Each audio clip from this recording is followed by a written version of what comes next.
Hey, my client's in the conference room, but before we go in there, it wasn't easy getting her to agree to talk with a cop, so don't be too coppish, just be normal. Got it. Normal, not too coppish. Won't be a problem. Hello! Yeah, this is not gonna work. Sorry, you just gave me too many notes. I got my head. Let me start over, please. Ms. Fulton, hello, I'm Detective Peralta. I know you're nervous about talking to a cop, which I totally get, but rest assured, I'm one of the good ones. And I know how that sounds, but I'm not one of the bad ones who says they're one of the good ones. I'm actually one of the good ones who says they're one of the good ones. And I know how that sounds. Does he just keep going until someone stops him? Yes.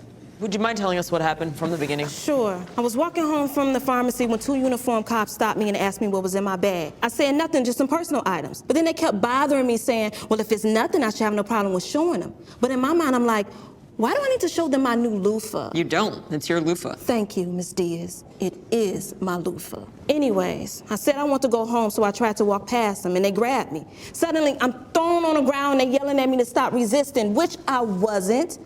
I was just scared. Then they threw me up against a squad car saying they was arresting me for assaulting them. I'm the one who got the black eye and bruise all over my body, but somehow I assaulted them. Do you remember what time of day it was?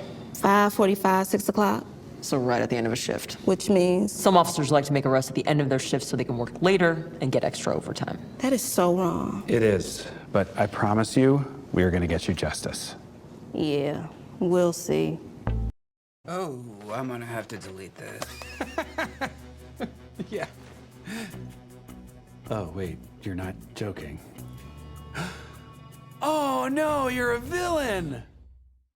Why'd you delete it? You said you'd help us if we got proof. Yeah, but I didn't think you'd get proof. I thought you'd just, get proof. There's proof and there's proof. If you got the wrong kind of proof, I don't know how much clearer I can be. So you were never gonna help us? I am helping you. I can still get the charges against your client dropped now that I saw that footage. I'll get my officers to revise their statements. And they'll be punished? No, there's no way I can suspend them. Suspend? I thought you would fire them.